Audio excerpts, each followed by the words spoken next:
Welcome to Audrey's Girls podcast with Patrice and Anaya. Sit back, relax, and enjoy the conversation.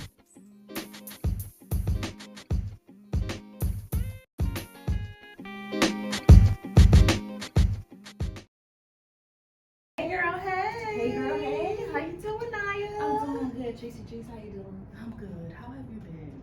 I'm hanging in there, doing good. Life is good. You know, it's been some adversity, but we get over it, right? Mhm. So I can't We complain. adapt. We adapt. Right.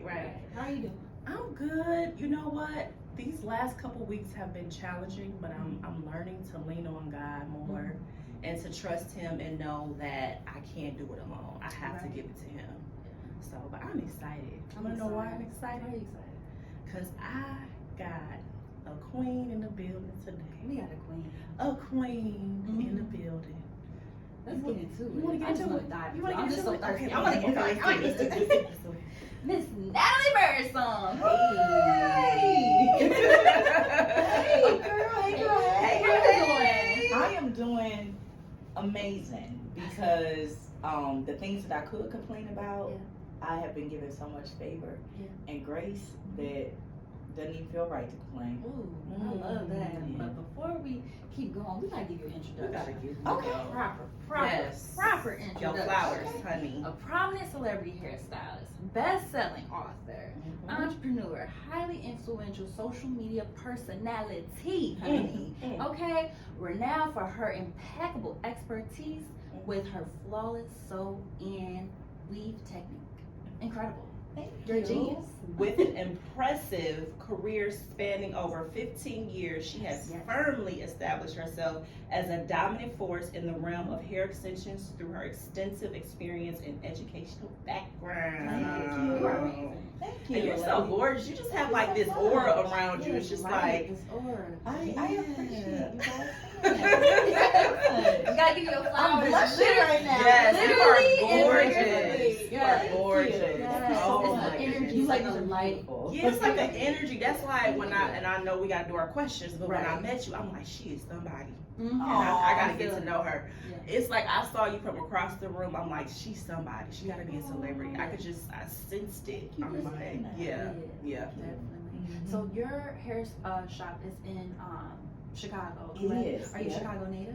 I am not. I was originally born Really? in Michigan City, Indiana, and I relocated to Illinois in 2004. Okay. So when I first came here, I was in the suburbs for about 3 years. No, I'm sorry, 5 years. Okay. Because I didn't move to the city of Chicago until 2009. So Okay. I am not a native, but Chicago is for sure my second home, if not my primary home. Okay. Because I don't go back to Indiana that much these Okay. days. Yeah. Actually, go there for their mall. It's like an outlet mall there. Girl, so Michigan City is known for the outlet mall, but it's also known for a blue chip casino. So Okay. those are kind of like two fixtures, but the thing that it was special to me for was the beach. So in Chicago, you know how it's more or less a cumbersome act to get down to the water. You got Parkway over here, across Lakeshore Drive and all of that. In Michigan City, you could literally drive right down to the beach. So I spent most of my childhood beach bumming. So, you know, you go to school, you hang out in the neighborhood, and then you go to the beach and hang out. Nice. That's kind of how Milwaukee is. Like, you don't Really? have to, Okay. you know, it's not hard to get to the lake. You can just park right on the side. You and go just, right on the side and go to yes, the water. And yes. I And you don't have to pay for parking. Like Chicago, you got to pay to So park. if you're a local, you For the don't. lake. But if Okay. you're out of town, they have started taxing because I feel like okay. the last time I went to our beach in Michigan City, it was like $15 because I had Illinois tax. Wow. So they Wow. definitely, because so many Illinois people come there, there are multi-million-dollar beachfront properties that are substantially cheaper than they would be here in Illinois. So a lot of Illinois inhabitants kind of live along the lake. Okay. It's beautiful. Michigan City is a beautiful city. Okay. Good to know. Yeah, it's great to know.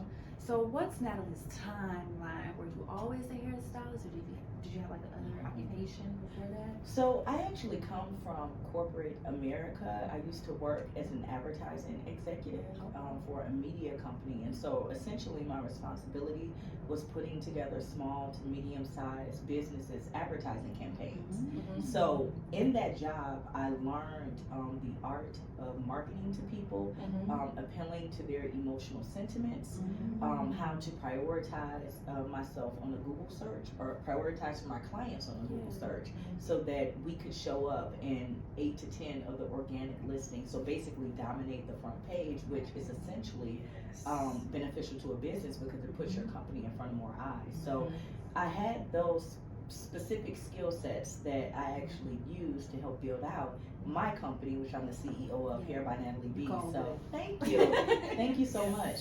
But there was a transitional period, and I'd love to share the story of what was my final tick to make me get into just working for myself. So I do believe that God gives us a multitude of talents, and that we tap into those talents in different phases and different parts of our life.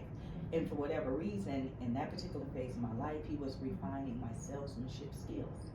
And I didn't necessarily understand it at the time, but to be an entrepreneur with any type of longevity or sustainability in the industry, you have to be a great salesperson.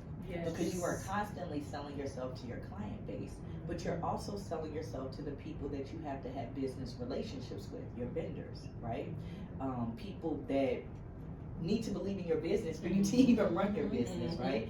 So I was developing a skill set that would not only teach me how to market, but how to sell the skill set that I have. And so I don't regret my tenure there, because like I said, everything that's happening to us is developing the person that God intended us to be. So I was I would say that I had a micromanaging boss. We've all had one. And my turning point was my oldest son was like an asthmatic. He suffered from asthma. He still suffers from asthma. He's 26 years old, so he still suffers. You do not look like you got a 26-year-old. I do, and I'm so proud. He's a supermodel, y'all. Really? Like, no, a real supermodel. He was just in France for the, and I'm probably killing the name Jacqueline, but he was up there with Kylie Jenner, like a lot of those, very innovative. So, Wow.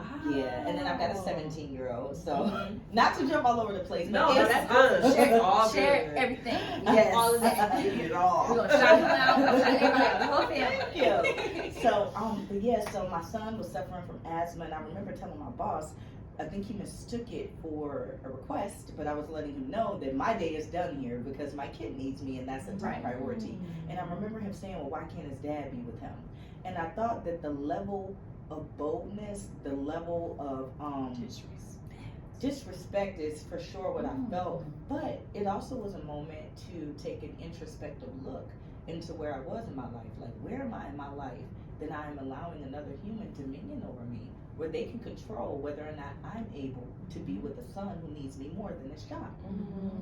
And so that was kind of the click for me, where I was like, okay, look, I'm also pretty good at doing hair. And guess what? Now I know how to reach the people that want my services. So maybe I'll just make myself one of my clients. And maybe I'll just make some advertising stuff for me. And maybe I'll just see how it does. I mean, if it works for them, why wouldn't it work for me? And essentially, I started creating ads for myself that spoke to the pain points of women. It addressed, some of the things we don't like, being in the salon all day, getting weaves that are bulky and don't look like your hair. And I just included that in my marketing, and then guaranteed. It's very relatable, because absolutely, and it guaranteed for them that they wouldn't have that experience with me. And so, brilliant. I've always had like an art for photography, so I took really captivating pictures that kind of showed my skill set, my ability to do what I said I was going to do, and put that together in some advertising. I started with eBay classifieds, put it on Craigslist, which were huge search engines back then because no one was really utilizing Facebook or Instagram. And those posts started going viral, and before I knew it, my phone was ringing with strangers, not just family, wanting my services. Wow, like I could really replace my income and exceed the income, and I have much more control over my schedule. I have much more control over my life, and I got a chance to really make some money that wasn't really available to me at that time. And so I took a leap of faith, and 30 days after I felt like that, I left, and I haven't looked back. I've been successfully self-employed since 2000 and I want to say, is it 10 at this point? 2009 or 10? Wow, Yeah, that's yeah. amazing. And that's not an easy feat in the city of Chicago, because this is a expensive city, and I jokingly but seriously say if you can make it in Chicago, you can make it anywhere. So that's kind of my background. So that was gonna lead me to my next question, because you and I talked about that when I met you, because I told you I was in a similar situation, years ago, where I was incorporated and I was looking to really bet on myself. And a lot of women want to bet on themselves, but they don't know if they should just step out on faith or should they save a certain amount of money. So what did that look like for you? You said it was 30 days that you had to 30 save. days. Okay. So here's the thing, right? There is no magic number of amount of money that you need to have saved in order to be out on your own. There is no magic number. There is no magic go button. It's really a spiritual thing. And what I mean by that is that your success is tightly wrapped up in your spiritual obedience. And when God says go, regardless if it makes sense, if you believe that every single thing you ask him for, he is going to deliver, and you know that in your heart, then you go. And everything else works itself out.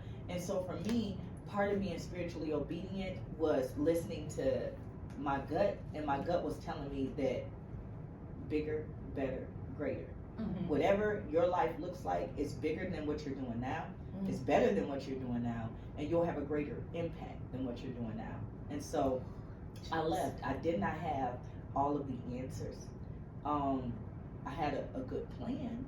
I was thinking to myself, like, well, shoot, if I go ahead and get up out of here and I could just keep the consistency I've had, then I should be okay. And I would be lying if I didn't say I had some hiccups along the way. But fast forward today, I guess it all worked out. I feel that in my spirit. Like, okay, so I need to go to California, because I feel that, because I keep thinking of this imaginary number for money, and it's like, it doesn't exist. I just gotta go for it. It doesn't exist. The motivation that you need, the inspiration that you need. I'm a big fan of go to where your dreams are. The life that I have now, I could not have had in Michigan City. I had to come a little bit, east, no, west.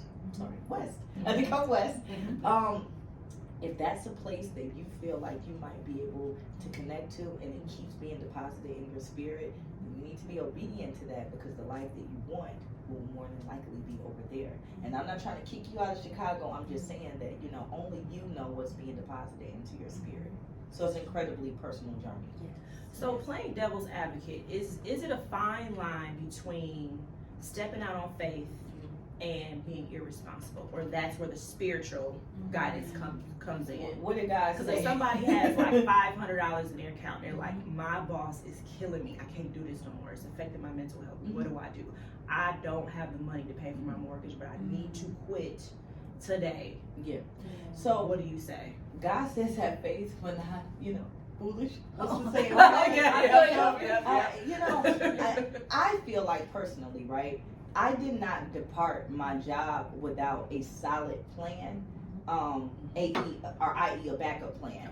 I would not tell anyone who only has $500 in their account to quit their job, because that's your livelihood, but I would tell them to get much more serious and more refined about what their goals are, and to strategically, if you are not making enough money and the opportunity you have, then you need to create more opportunity. Because understand, in this world, right, one thing is for certain, we're never going to run out of money in the world. If the dollar stops holding value, they will create a different currency. So because we know, let's look at what we know. We know that there isn't a money shortage. We know that we're never going to run out of money. We know that God's promise for us is abundance, right? So you never have a money problem. You have a creativity problem. You need to think differently. You need to take an assessment of what your value set is, what your skill set is, and look at how you might be able to add value and solve a problem, because money exists where you can solve a problem. So you never have a I'm broke problem. No, you're out of ideas. How do you get more ideas, right? Literally, at this day and age, it is lazy to not be surrounding yourself with ideas. Books, YouTube, social media, no matter where you look, all of this space we can grab, all of this is creative energy that hasn't been developed. So right now in this room, we have millions of dollars floating around our head. You know, whether or not we're able to grab it is not an availability issue, it is a creativity issue. So I would say to someone who only has $500 in the account, that's tired of their boss and wants to leave their job, all right, what else you got? What else can you do? And then does somebody else want that service or want that product? Great. Let's start figuring out how to make that your replacement versus looking for job to job to job to job, because none of us are singularly talented. You don't just have one skill. You don't just have one skill. You probably have 20 or 30. You probably have 20 or 30. I probably have 20 or 30. When skill A stops working, skill B, skill C, skill D, so on and so forth, until you have the kind of life that you desire for yourself. Girl, I'm just so blown away. This is a perfect segue into now that you're pivoting into teaching. What inspired you to create the $1 Million Hairstylist ebook and the $1 Million Hairstylist e-course? So I'm so glad that you asked that question. I actually just posted a video today kind of addressing that. And one of the biggest inspirations is when I was coming up through hair school, there were not people like, hey girl, let me teach you the game. As a matter of fact, people were gatekeeping all of the information. And the technique that I do now that I've become so famous for is actually self-taught. They didn't teach me that in hair school. That wasn't even available to me. So even building my hair business, knowing how to search for the right salon. Like my first salon, I'm on my second salon. My first salon, I made some mistakes that I was very cognizant of the second time around. But that was the lesson of hard knock life, right? That wasn't someone saying, Natalie, don't do that. I had to do it, make a mistake, and then correct it. So the $1 Million Hairstylist is my answer to people that might be struggling with the same things I struggled with, that didn't have an answer and didn't have a way to figure out how to build their beauty brand. And inside of, there's two programs. There's a ebook and then there's a course. But they both contain valuable information that will answer the questions of people that are looking to do what maybe they seen me do or other people do that are in my industry. And one of the things that I will always say is the biggest investment you'll ever make is the one into you. And so people say that sounds sales pitchy, like you're trying to sell them something, but realistically, how do you make an ask of someone without first investing in yourself? Because when people ask me for mentorship or they ask me for help, I am an open book, and I know the value in being able to lift somebody on my shoulders and push them up, right? I understand what helping people looks like, but I am more inclined to have a conversation and help somebody who has helped themselves than I am somebody who is hoarding all of this information from different people and different sources and then being inactive with it. So. Okay, so I'll go to my question. So when we met, you stated it ain't all glamorous. It's not. What does that mean? Can you elaborate on that? It's just like with any industry, right? You can take real estate, you can take contracting, you can take any industry and you will have its own kind of like nest of cattiness. And I think that as hairstylists that, this industry is a multi-billion-dollar industry. It is pretty much the Wild Wild West. Like, we have some regulations in terms of licensing, but it is also an industry where you can become a millionaire fairly easy because there are so many multiple streams of income available. I find that a lot of times hairstylists don't necessarily collaborate to get to the bigger picture, right? So from a singular perspective, right? You take a hairstylist and she has a salon and a strip mall. But you take a team of hairstylists and you own the beauty supply, the nail salon, the salon suites. Like, the opportunities are bigger when we come together. And in my industry, there is a lot of me, I, and not a lot of we. So if I could add value to my industry or change anything, it would be more along the collaborative efforts part. So when I say it's not all glamorous, that's one of the things. Also, hairstylists can have dry seasons, and I know this whole phrase booked and busy is a thing now, but sometimes you're not booked and busy, and you built this entire lifestyle around being booked and busy, and you got to figure it out. And a prime example of that was the pandemic. So when the government says, like, being a hairstylist is definitely recession proof, because one thing people do when their money is messed up, they want to look good, at least, especially in the Black community. So we still getting our hair done. Okay, I got $2 for We're still getting our hair done. But when ends up happening is no one prepared for the government to intervene and then say you can't work. The hair industry is not pandemic proof. And now that we know that, what measures and what things can we put in place to remain buoyant if that were to ever happen again, God forbid. So when the pandemic happened, definitely ugly for lots of hairstylists, because you have people that are earning a high income and essentially for months stopped.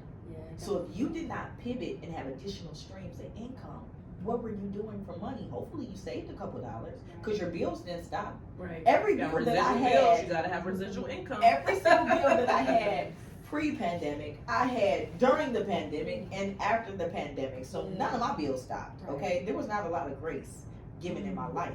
But then what do you do? So that's what I'm saying. Like, yes, it looks good. Hairstylists are typically very stylish, right? So people look at us and they're like, "Oh, I want to dress like you. I want to wear my hair like you. I love your makeup," that kind of thing. But what does it look like when we're having dry spells, or what does it look like when we need to go to the next level, but we are not armed with enough information to get our business to the next level? Those are very ugly, dark parts that people don't post online. They don't show you all the time. They only show you their highlight reels. So there are lots of things that happen in the industry that are not pretty and that are not good for the gram per se. But they're very real, and we have to figure out how to remain buoyant when those things happen. So How did you sustain during the pandemic?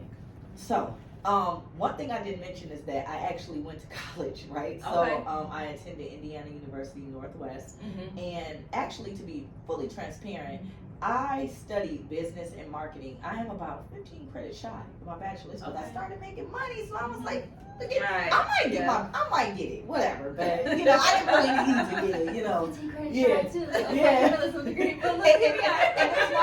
And there's no shame in my game, right? Kanye West, college dropout, no shame in my game, right? And the But billionaire. Wayne, Right. let's keep going. Yeah, wait, hold on, and I got off track. What did you just? What did you just Girl, I ask forgot. me? How did you sustain during the Oh, pandemic? yes, During the pandemic. Okay, so what I was saying. Wait, I was just That's what thinking. me and her do. We do this all the time. We go from one subject to the next. Like, what do we? How do we? No, start but what's this? crazy is I was literally just thinking like, dang, I really did not go back and do that. Like, it just hit me. But anyway, I sustained myself because I have a business background.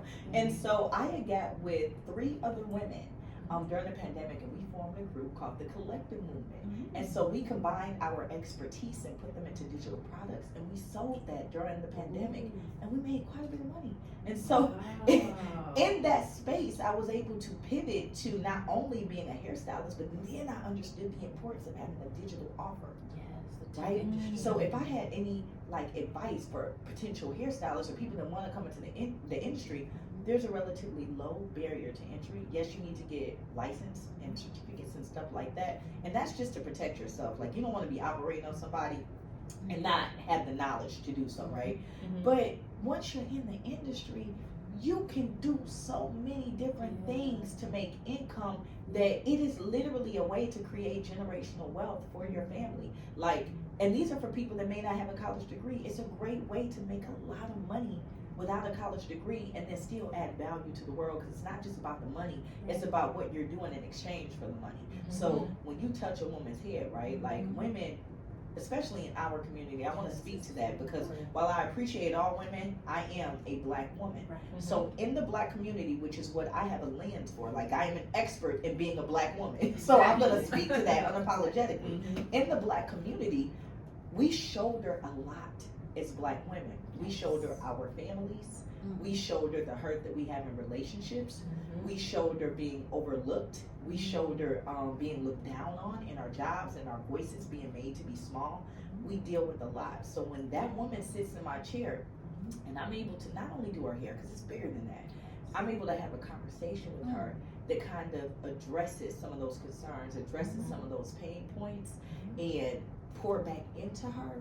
Then what I'm doing is, her crown was here, but I did this to her, right?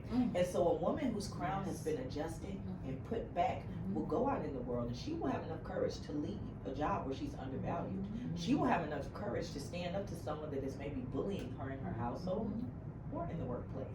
She will have enough courage to pursue her wildest dreams simply because she feels better about how she looks. So I don't take what I do lightly, because I'm doing important work. Every woman that I touch has a unique, special experience with me that I hope brings them back. But if it doesn't, at the very least, I hope that I made them just a little bit better, or made them feel just a little bit better about their life in the interim. So That sounds like a warm, good. tight hug. Can I get my hair done by you? I'm watery. I'm like, I just feel like a hug right now. Experience. Oh, that was beautiful. I love it. Our hair is so important. yeah, And then like you got texturism and colorism and all that yeah, stuff, unfortunately, in our community already. Absolutely. So like you said, you get to stand up to somebody and you feel more confident. Yeah. You know, you can go out into the world and be you. And, absolutely, yeah, it's absolutely. amazing. So you also said in our conversation, do not treat your business as a hobby, Amazing. but treat it as a career. Yep. So if you're working full time, let's say 8 hours a day, you come home, don't just put 1 or 2 hours in your business. You have to have work hours. That's what you told me. Yep. So can you elaborate on that? I can. So your business won't make any money until you treat it like a business. It'll just literally be a hobby. And what I mean by that is that business people have a way that they do business. Business is transactional. So the way that it's good business is you feel good about what I'm doing, and then I make an income from it, right? But it's difficult to set structure around that if you're playing with it and you're giving it 30 minutes here and there. It's a hobby, and you should expect to earn what a hobby earns. But the minute you take it serious, if you have to work a 9 to 5, and I'm not somebody that's just preaching from a place of inexperience. I worked my 9 to 5 and then came home and worked my hair business 6 to 12 in the morning. Now, I'm not suggesting that that's for everybody. I was incredibly determined to not have a person telling me when I could be with my kid or not, and not have a person asking me about why his father wasn't available. I was determined to never have that conversation with anybody again. So I had a lot of fire. That was your why. That was my why. I was like, you will never be in the space to speak to me that way again. No one will be in the space to speak to me that way again. So I was very passionate about that pursuit. But for certain, if you work an 8 to 5, let's just break down a day, right? 24 hours in a day. Let's back out. I'm gonna say you're a hard worker. Let's back out 10 hours. You stayed at your job 2 extra hours, leaves 14, right? So you can realistically get by with about 7 hours of sleep. Let's take away 7. That leaves 7 hours, right? Let's say you have children and you have to do homework, feed them, get them ready. Let's say that's 2 hours, right? We're down to 5. You have 5 hours left to do something for you. And to not take time to do that is social irresponsibility on your behalf, because no one's going to do it for you. Right. No one's coming to save you. Jesus is coming one day, but no one's coming to save you in the human That's about it. That's about it. Yeah, no one's coming to save you in the human form. Yeah. So you got to have some skin in the game and invest some responsibility into cultivating the business that you want other people to take serious. How do I take your business serious when you tell me that you work on it on Wednesdays? From the consumer perspective, right? What type of experience am I setting myself up to have with somebody who has invested 4 days in a month in their company? Should I expect a good experience? No. Or should I expect a mediocre experience? And if I'm spending any money for this experience, why would I start there when better is available? So that's kind of the prevailing mindset. You know, at all times as you're building your business, for a moment, take a minute to think about what it might be like if you were the customer of your company. If I were the customer in my company, I know that I'm gonna have the skill set available to me. I know I'm probably gonna have a little fun because that's the energy that I create in the salon. I know that I'm gonna experience high quality services and high quality products because that is the experience that I intentionally set. But if you're kind of winging it and you don't put any structure around it, then what experience are you setting for your customer? And that is how you sustain your business. You're not going to sustain your business winging it. And a hustle or a hobby is winging it. You are essentially winging it. It is. It's winging it. You know, and no one takes your business serious until you do. So if you tell me I knit crochet coats, but you never have your crochet coats on, how serious am I taking your business? If I sit in front of you and I say, I'm in the beauty industry, you can tell that I'm in the beauty industry because I emulate that. And I take that seriously. So when I get up in the morning, where somebody else might just wash their face with a face towel and go out the door, I'm taking time to apply my makeup. I'm taking time to, even though my hair is definitely not combed today, but it is kept. It is in a hat, and it's in two little ponytails. But I was I was intentional about putting myself together in a way that if I say to you, hi, my name is Natalie Birdsong. I am the CEO of the beauty conglomerate here by Natalie B, right? Then you look at me and you say, I believe you. But if you tell me that you're the CEO or you're the owner of this company, and then I look at you and you don't come across as an owner, you don't speak like a CEO, you don't have any of your products or your services available for me to peruse, then I think to myself, how serious can I take you? And that is the transition that has to happen from being a hobby to a business. If you're a business, show up like a business. If you're a hobby, do that in your free time at home. But just don't expect me to be excited about getting down with it. So Right. Did you have support and mentorship? I did not have mentorship. Okay. At least not early on when I was building this out. I did have, I want to give him his flowers. My son's father took my hair business more seriously than I did when I first started out. Because I remember I grabbed a hard chair from Target and I was like, I'm going to just do hair right here. And I just had my stuff laying around. And he bought me a real salon chair, bought me like a little caddy to organize my stuff, because he was like, you're really good at this. You make a lot of money doing it. Like, take that seriously. So I will give him his credit. He was one of the first people to kind of see the vision. And even to this day, like, we're not together, but we're still friends. He will jokingly be like, yeah, because I'm the one that told you. And you know what? I invested in you. I'm going to let him have that, because I do feel like, he, at the time, he was what he needed to be in order to, like, help me get my mind around that being a serious thing to take, or a thing to take seriously. Everybody So has an assignment. That was his assignment. yeah. And then as far as mentorship, I haven't had a lot of mentorship in my career. I've had people that I looked up to for business that maybe saw me surface level, but not like in a deep way that I needed them to see me for me to get what I needed to get. But I will say this to people that are looking for a mentor. Sometimes they are not in your city. Sometimes they might be online. But you have to go to the opportunity. I like to tell this story too. There was a lady that I was following, and she is well known, and I'm not going to mention her name because sometimes she's known for things that are not so great. Okay? but she is a remarkable businesswoman, and I will never take that from her. And I remember I saw that she was having a conference, and so I booked a ticket to go to her conference, and it was life changing. On camera, we'll discuss. Right? It was life changing.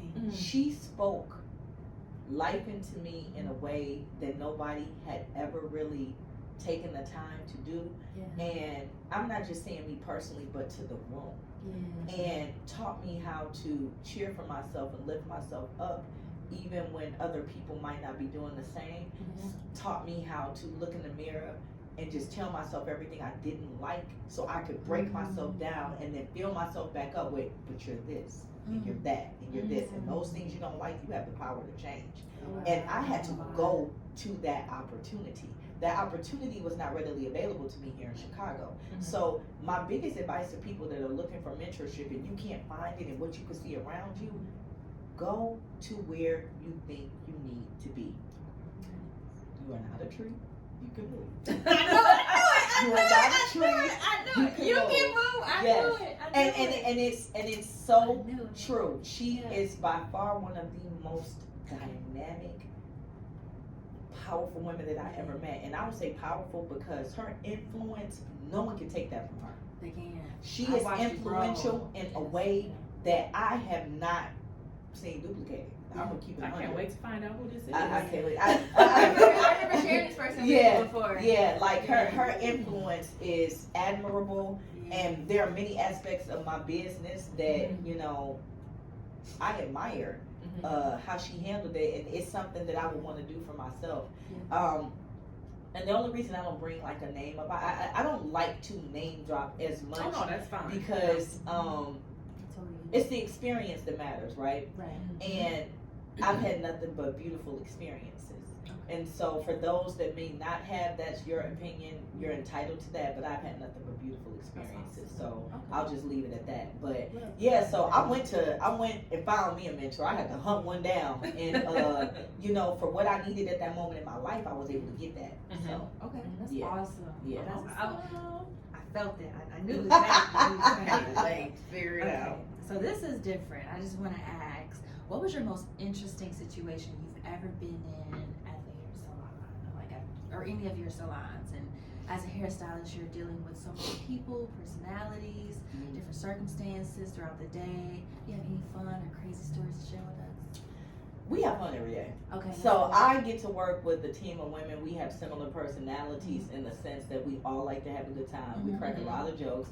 One of the biggest misconceptions about me based on my social media is that I'm super serious and all business, but I have jokes. Like, come for me on social media if you want to. If I happen to have time on a Monday, you're going to be sad. You're going to catch all these strays. Because I am about to go in, okay? But so, you know, we have a good time. We crack jokes. We don't take ourselves too seriously. We built an incredible sisterhood. There are so many just random things that happen at the salon. Like when I used to own the location on State Street in the South Loop, there were so many random instances, and one that sticks out is horrible. So this guy comes in. I'm assuming that he was homeless, and that's okay because you know we don't turn a blind eye to them. We still see you just because you're down in your luck. We still see you. So he comes in, and we had this table full of magazines and this big old candy dish. Now this candy dish had real chocolate in it, like the Snickers, Kit Kats, you know the kind that's like $14.99, $19.99. Yeah. And I don't take that lightly, right? Because I want to give my customers the good stuff. But so he comes in, he was like, "Can I have some?"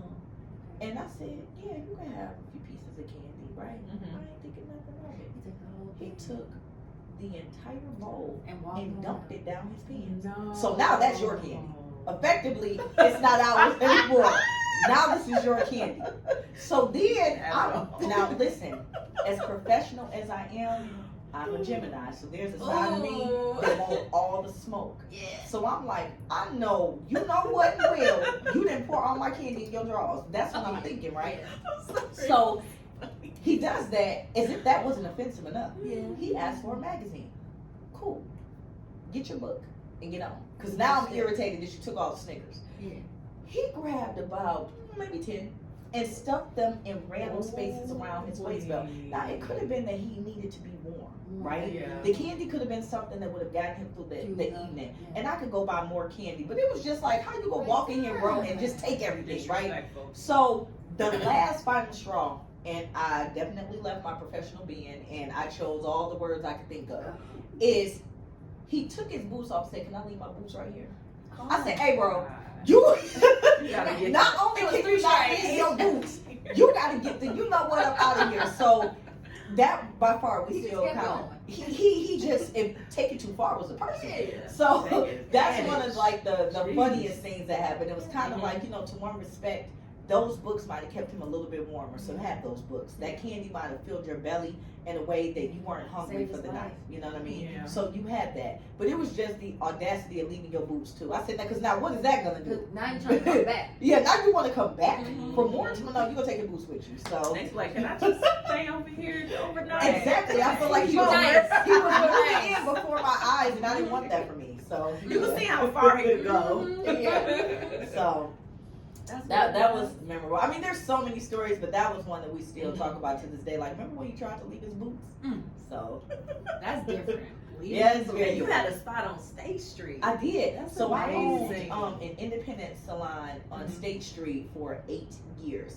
I co-owned it with a business partner who we decided to go our separate ways. And so it was only natural that I would look for a different space, new energy, right? But also after the pandemic, landlords got really weird, and property management companies about leasing guidelines. And so a lot of people were going into a triple net lease so that they wouldn't be in the bind that they were in during the pandemic, which is pretty much all the responsibility falling on the owner. Owners didn't like that, Right. and so they started pushing more triple net leases, which essentially means you are responsible for repairs, you're responsible for taxes, you're responsible for paying for the space, and the owner has zero responsibility. And I was like, why would I do that? Yeah. So the location I'm at now has a growth situation where all of the like major bills and taxes and stuff are split among all of the tenants there. So it's a much more financially responsible position to be in, but ultimately my goal is I want to purchase a commercial space and convert it into suites.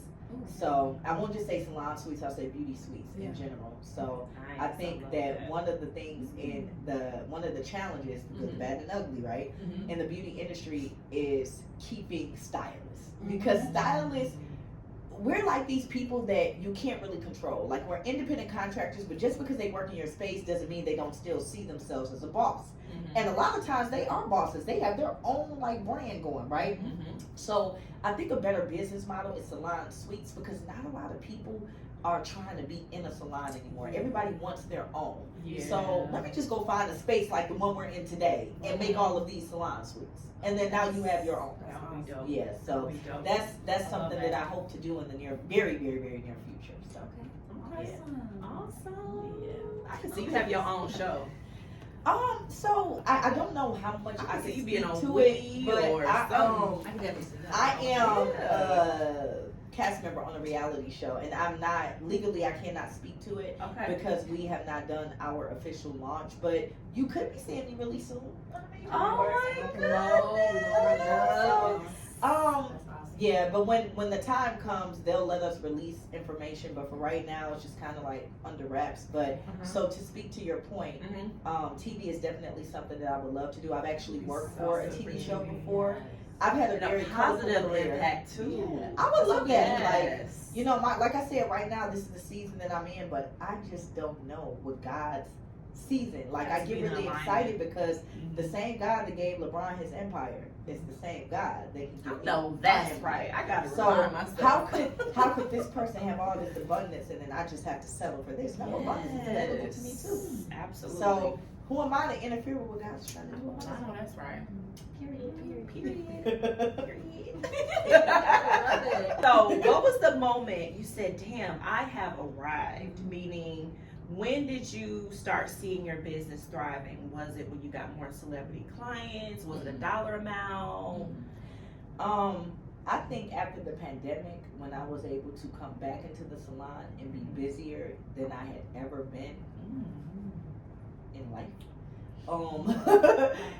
that was kind of an aha moment. But also, when I think a lot of times when we accomplish things in life, we don't take a true moment to celebrate it. We kind of just keep going. And I think one day I was just sitting back and I was like, hold on, I've done 3 Hollywood red carpets this year. And I thought to myself, like, most hairstylists will never do one. And who am I, this girl from Little Old Michigan City that came to the big city?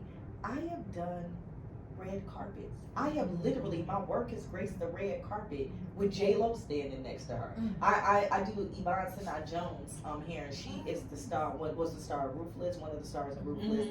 She's been on numerous things, but she was also, Mother was #1 on Netflix for an extended period of time. She was also one of the co-stars of Mother. She played the little girl's mom. So the little girl, not the little girl's I want to say stepmom, or adoptive mom, or something like that. But anyway, so to be able to work closely with her and then be granted an opportunity to like see what it's like. Like, I went to a red carpet. Wow. How many hairstylists can I even engage in conversation that was like, oh yeah, I went to a red carpet. I went to a red carpet, y'all. That's so amazing. Do you understand? Like, I got to see real Hollywood actors.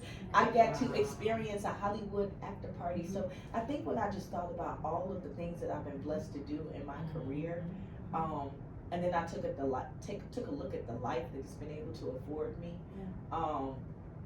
it's when I kind of just said, like, okay, this is something.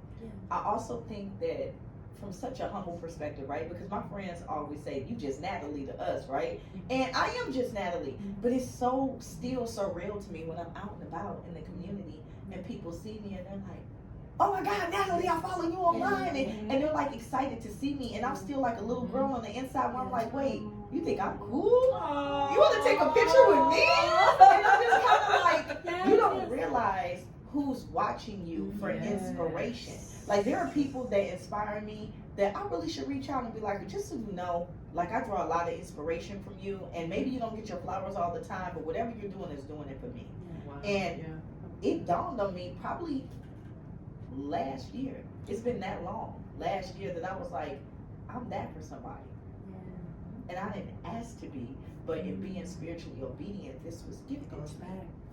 So now I feel compelled to reach back and take somebody who wants to be where I am, who's looking at it. They don't know the ugly, but they just see what they see.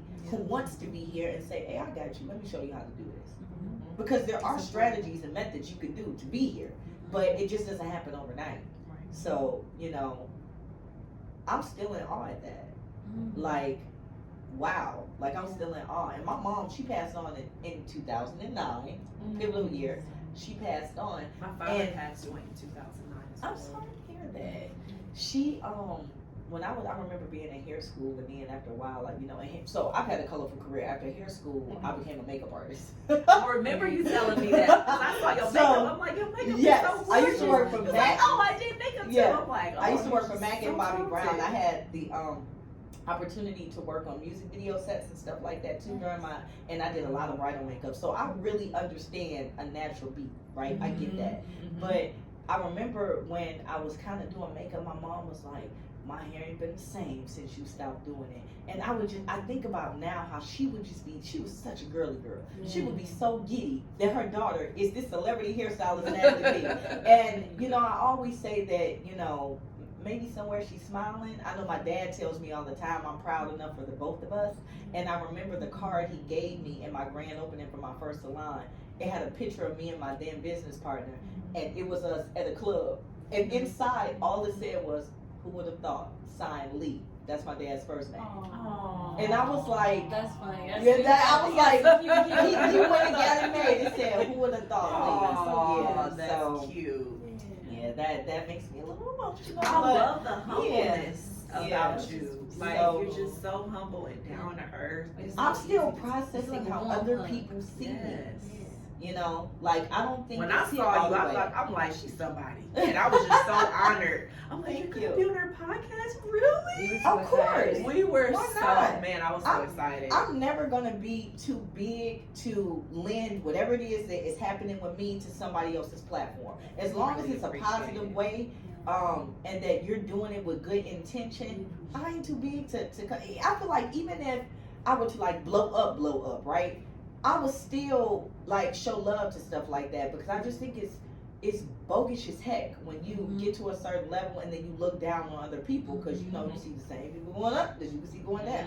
So I don't know. I was honored that you saw value in me enough to be on your show. So this is doing something for me too, and I'm thoroughly. This has been one of my favorite podcasts to sit on, to be perfectly honest. Really? Yeah, and I've done That's such a compliment. quite a few. Yeah, and I will say this to you, ladies, that the way that you are so prepared for this interview, even the way that you set it out, has been more of an inviting experience than I've felt in the past with even some like large platform like podcasts. That I means think a lot. that what you guys doing is right on task, right down to your cue cards. And like I said, I used to work for a TV show, and so the professionalism that exudes from the way you guys have handled me, I have nothing but great things to say about it. Don't do it. Don't do it. I can't even look at you. Don't ruin your makeup. Right, don't do it. So sweet. Yeah. Don't do it.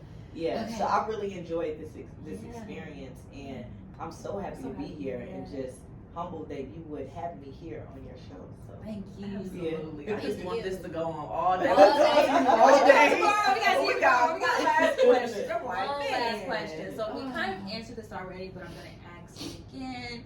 What, with your career evolving and transcending to many avenues, what do you look forward to in 2024? So I know you mentioned the sweets, however. that's not a 2024 thing. Right. I think the biggest thing that I'm looking forward to is I can admit that I procrastinate sometimes.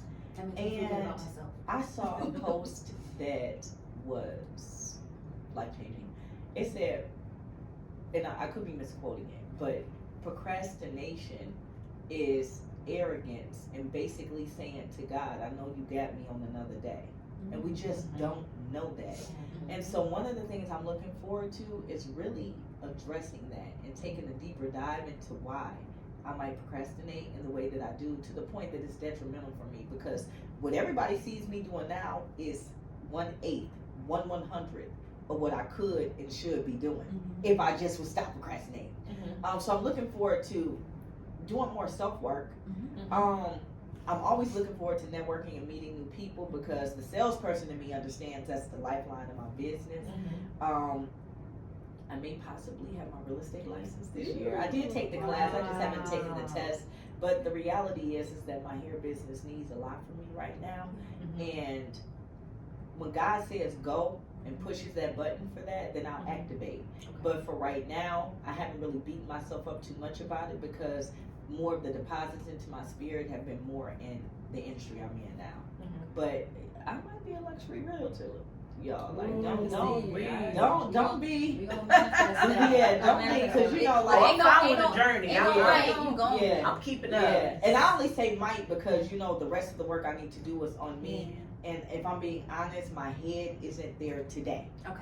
Doesn't mean it won't be tomorrow, but today in this moment, which is the only moment I'm guaranteed, the one I'm sitting here with you, it's not at top of mind. Okay. It's on mine, but it's not at the top of mind. Okay. So I look forward to refining my business offerings.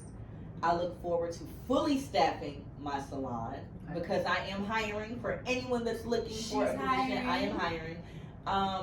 I look forward to building out some new relationships that are mutually beneficial. I look forward to love in my life too. You know? So I just, Are they in the DMs?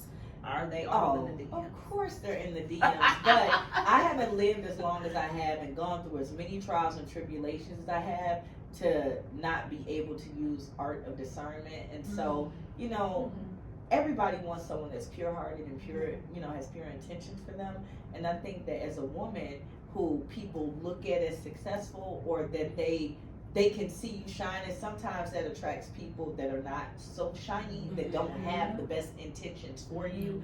And so I really am going to lean on discernment to kind of weed through what might be meant for me and what may not be meant for me. But I am a hopeless romantic, and so I am a product of a 50+ year marriage. I always will have like kind of like just this fantasy about what that life looks like for me. Like I received a lot of blessings on this side of the fence, but I'm looking forward to just exploring some other things in my personal life. So yeah. But for right now, I am enjoying everything that is going on in my life. I am constantly, and I'll say trying, because I'm a work in progress, but trying to remain grateful and realize that, you know, when things get really tough, or I'm in a space that is a darker space, that, you know, if God did all of this, what more would he do? And just reminding myself that I am worthy, that I am valuable, that I have something to offer someone else. I have something to offer people that I'm in business with.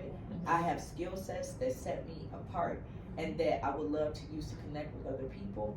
And these are just the kind of the constant affirmations and meditations I share with myself. Like, you are valuable of everything that you want. And the minute that you pray about it, it is done. The rest of the work is on you. What does that look like? Let's frame that, and let's see what actionable steps we need to take so that you're in alignment with what you've been asking for. Because sometimes God shows up with a solution, but you are not prepared.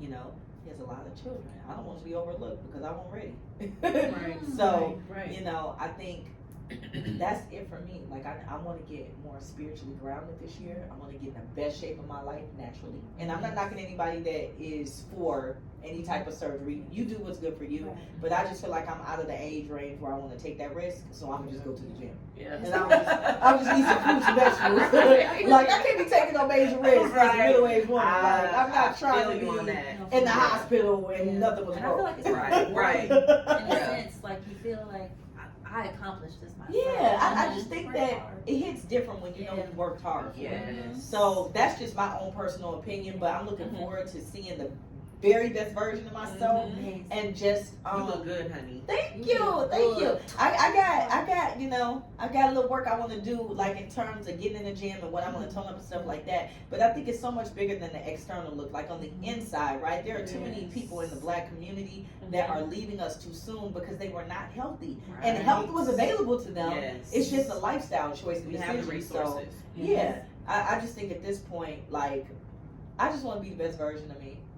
And when I picture what she looks like, I think about what she sounds like, what she talks like, who she hangs out with, you know, and anything that she wouldn't do, I can't do. Because how do I become her doing things she wouldn't do? So if the future Natalie is like, oh no, I want to hang out with that crowd. This Natalie ain't hanging out with that crowd. If the future Natalie is like, you need to go to that because I will be at something like that, I'm going to go to that because that's where she went. So you have to get really refined about what the future you looks like, Instead of waiting. and then make decisions that support that. And if you make decisions that don't support that, then you will remain as you are. I love that. Oh, that's good. Just drop the mic. Drop it. Let me make sure we got all of that. I think we're good. Guys, like, nope, we get everything. This was so good. This was so fulfilling. I'm glad. Just did a I lot feel for me. spiritually fed. Yeah, me And I too. feel like I got all the answers I need for LA, my love life, career. So I don't have a box right now, and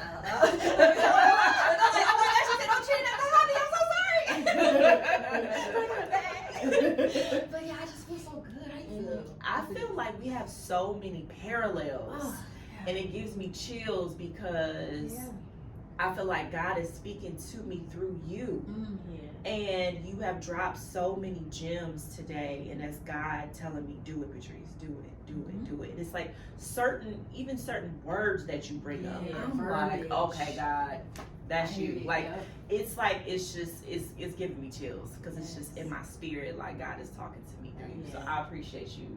And I am so thankful for this opportunity. You are impacting and changing lives. You have an assignment and you are fulfilling that. Thank you. This was fun. We have Hair by Natalie B. This is the end of And our this is podcast. amazing. What an Yes. honor and a blessing Thank you for have having me. been.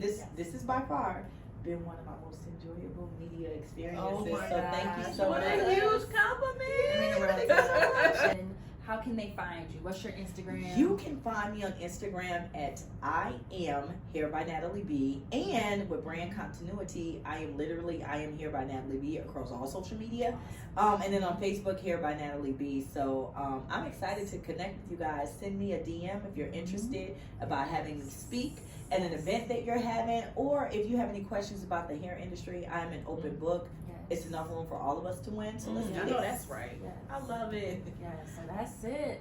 Thank you for tuning in to Thank Audrey's you. Podcast Until on all next streaming time. services. Bye. Bye.